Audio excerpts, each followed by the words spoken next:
नमस्कार दोस्तों, इतिहास में देखा जाए तो जापान कई बार खतरनाक अर्थक्वेक और सुनामी की लपेट में रहा है। वैसे तो अर्थक्वेक और सुनामी से बचना किसी के बस की बात ही नहीं, पर जापान के पास इनसे मुकाबला करने के सिवा और कोई ऑप्शन भी नहीं है। पीपी शो की वीडियोस में एक बार फिर से आपका स्वागत है। पिछले 1300 सालों में करीब 143 सुनामी जापान पर हमला कर चुके हैं, जिनके नतीजे में अभी तक 1387 चार लोगों की जान जा चुकी है। इनमें सबसे खतरनाक ईयर 1741 में आया था, जिसमें सुनामी की वेव 90 मीटर ऊंची थी। अफसोस की बात यह है कि जैसे जैसे वक्त गुजरता जा रहा है, जापान में सुनामी का खतरा भी बढ़ रहा है। सिर्फ 2022 में ही 300 से भी ज़्यादा अर्थक्वेक्स रिकॉर्ड किए गए हैं। हत्ता कि कई बार एक एक दिन में 3 से 4 अर्थक्वेक्स भी रिकॉर्ड किए जा चुके हैं। जापान दुनिया का वाहिद मुल्क है जहां अर्थक्वेक्स इतने कॉमन है कि यहां पर स्काई स्क्रैपर्स को अर्थक्वेक प्रूफ बनाना कंपलसरी होता है, जबकि 2000 से लेकर 2022 तक जापान 5 मर्तबा छोटे बड़े सुनामी को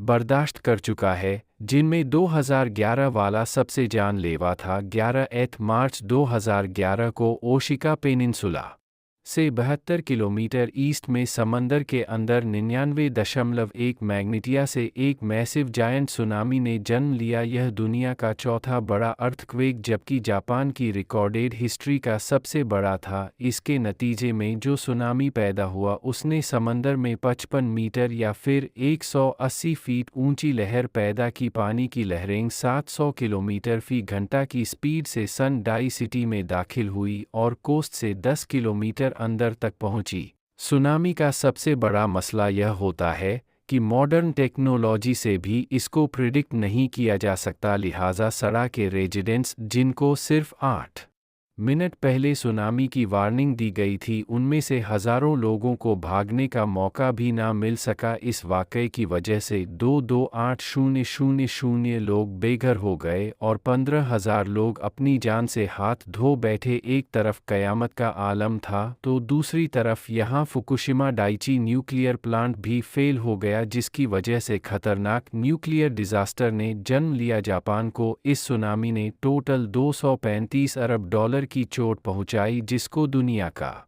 सबसे महंगा डिजास्टर भी माना जाता है। अब यहाँ सवाल यह पैदा होता है कि जापान हमेशा से ही सुनामी की लपेट में क्यों रहता है। इसकी सबसे बड़ी वजह जापान की जियोग्राफिक लोकेशन है। पैसिफिक ओशन का यह पूरा हिस्सा जो आप देख रहे हैं, ये दुनिया में 90 पर अर्थक्वेक्स, वल्केन, एक इरप्शन और सुनामी का बायस बनता है। यह जो रिंग बन रही है, इसको द रिंग ऑफ फायर कहा जाता है। इसके नीचे दुनिया के सबसे ज़्यादा एक्टिव वोल्केनो मौजूद हैं, जिनको कई टेक्टोनिक प्लेट्स ने घेर रखा है। और बदकिस्मती है जापान की कि वो बिल्कुल इस रिंग के बेल्ट पे आता है। यही वजह है कि यहाँ हर आए दिन अर्थक्वेक्स और हर आए साल टाइफून या फिर सुनामी का हमला होता है। इन सब मुश्किलात के अलावा जापान का एक और मसला भी है, और वो यह है कि पूरे जापान का 70 पर लैंड एरिया सिर्फ पहाड़ों से भरा हुआ है, और जो 30 पर फ्लैट सरफेस है वह ज़्यादातर सिर्फ कोस्टल एरियाज में ही मौजूद है, जहां सुनामी का खतरा हर वक्त मंडला रहा होता है। पहाड़ों पर पूरे शहरों को शिफ्ट करना तो एक इम्पॉसिबल टास्क है, लेकिन अपनी कोस्टल सिटीज को बचाने के लिए जापान पिछली सदी से मेहनत कर रहा है, और इसकी अप्रोच सबसे अलग है। जापान ने अपने हाई रिस्क एरिया को बचाने के लिए कोस्ट पर सी वॉल बनाई है, और यह कोई अभी की बात नहीं है, बल्कि सी वॉल्स काफ़ी अरसे से जापान के कोस्ट का हिस्सा रही हैं।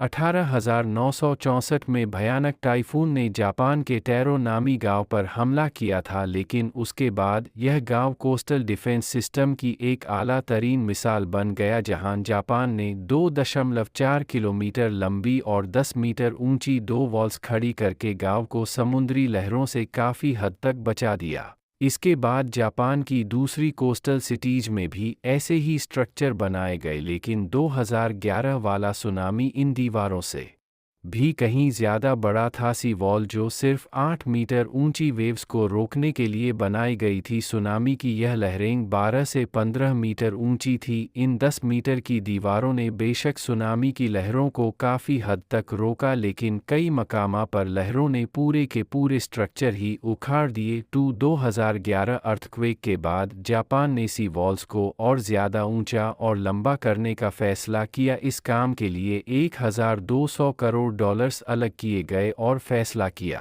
गया कि ईस्टर्न कोस्ट पे 400 किलोमीटर लंबी 15 मीटर ऊंची दीवार बनाई जाएगी। यह दीवारें पिछली दीवारों से करीब 5 मीटर ऊंची, जबकि इनकी फाउंडेशन जमीन में 25 मीटर अंदर तक अपनी जड़ें मजबूत किए हुए हैं। इनकी चौड़ाई भी पहले से काफ़ी ज़्यादा रखी गई है और इनका स्ट्रक्चर और डिज़ाइन खास तौर पर सुनामी वेव्स को रोकने के लिए बनाया गया है। इस काम के लिए पहले सिमुलेटर की मदद से आर्टिफिशियल सुनामी पैदा किया गया, जिससे इंजीनियर्स ने हर तरह के वेव पैटर्न पे वॉल्स को टेस्ट किया। एक वाइब्रेटर की मदद से 2011 अर्थ को एक जैसा पैटर्न पैदा किया गया। वेव्स कितनी बड़ी होंगी तो कितना प्रेशर जनरेट करेंगी, यह सब पहले सिमुलेटर की मदद से कैलकुलेट किया गया था। सिमुलेटर पे नोटिस किया गया कि 2011 सुनामी की लहरों ने डायरेक्टली जापान को नुकसान नहीं पहुंचाया था, बल्कि इसने फ्लड की सूरत में, सैलाब की सूरत में आगे ट्रेवल किया। और ऐसा इसी वजह से हुआ क्योंकि सी वॉल्स ने काफ़ी हद तक वेव्स का प्रेशर तोड़ दिया था। सिमुलेटर पे टेस्टिंग के बाद सी वॉल्स को अब कर्व शेप में डिज़ाइन किया गया है, जिसमें क्लियर देखा जा सकता है कि पानी जब सी वॉल से टकराएगा तो इसका कर्व शेप लहर को वापस यू टर्न करवाएगा और ऐसे एक लहर वापस पलटकर पीछे से आने वाली दूसरी वेव का प्रेशर तोड़ेगी। सुनामी की वेव्स के प्रेशर को तोड़ने के लिए जापान ने सिर्फ वॉल्स ही नहीं बनाई, बल्कि हॉट स्पॉट लोकेशंस के करीब समंदर में ब्रेक वाटर भी बनाए गए हैं। जब लहरें कोस्ट की तरफ बढ़ती हैं तो पहले यह ब्रेक वाटर इनका प्रेशर तोड़ता है, उसके बाद यह 15 मीटर ऊंची वॉल्स दूसरी तरफ। लोकल कम्युनिटीज़ इस सी वॉल से खास ही तंग हैं, क्योंकि कई मकामा पर यह वॉल्स 4 स्टोरी बिल्डिंग जितनी ऊंची हो जाती हैं, जिससे लोगों को ऐसा महसूस होता है कि वह किसी जेल में बंद है। कुछ लोगों को डर है कि जापान इन सी वॉल्स की वजह से अपने टूरिस्ट खो बैठेगा। जापान ने सुनामी को 2 अलग अलग लेवल्स में डिवाइड किया है। लेवल 1 सुनामी जो हर 50 से 60 सालों में आता है। इनकी लहरें 15 मीटर तक ऊंची होती हैं और इन्हीं के लिए यह दीवारें बनाई गई हैं। लेकिन लेवल 2 सुनामी जो कई 100 साल या 1000 साल में एक मर्तबा आता है, यह सी वॉल्स अकेली उसको भी नहीं रोक पाएंगी। इसके लिए हॉटस्पॉट लोकेशंस पर सुनामी मिटिगेशन पार्क्स बनाए जाएंगे। इन पार्क्स में दरख्तों की एक दीवार होगी जो न सिर्फ सुनामी के प्रेशर को तोड़ेगी, बल्कि पानी जब वापस समंदर में जाता है तो अपने साथ बहुत सारे ऑब्जेक्ट्स भी लेकर जाता है। दरख्तों के तने मोटे मोटे ऑब्जेक्ट्स को रोकने का काम भी करेंगे। जापान की सी वॉल इंजीनियरिंग का एक हैरानकुन कारनामा है और तबाहकुन सुनामी का सामना करने में किसी हद तक फ़ायदेमंद भी। अपने आप को कुदरती आफत से बचाने के लिए जापान हर मुमकिन कोशिश कर रहा है, लेकिन उसके साथ ही जापान इस हकीकत से भी आगाह है कि यह सी वॉल कोई परमानेंट सॉल्यूशन नहीं है। बढ़ती हुई ग्लोबल वार्मिंग समुद्रों के लेवल को दिन बदिरा रही है, तूफानों की शिद्दत बढ़ रही है और अर्थक्वेक्स एक रोज़ का मामूल बन चुके हैं। जापान को अच्छी तरह मालूम है कि यह जायंट स्ट्रक्चर इसको कुदरती आफत से 100% प्रोटेक्शन नहीं दे सकेगा। 12 अरब डॉलर का खर्चा करके असल में जापान ने अपने लोगों के लिए टाइम खरीदा है, ताकि जब यह दीवार वेव्स के प्रेशर को तोड़ेगी तब तक लोगों को वहां से निकलने का टाइम मिल जाएगा। उम्मीद है पीपी शो की यह वीडियो भी आप लोग भरपूर लाइक और शेयर करेंगे। आप लोगों के प्यार भरे कमेंट्स का बेहद शुक्रिया। मिलते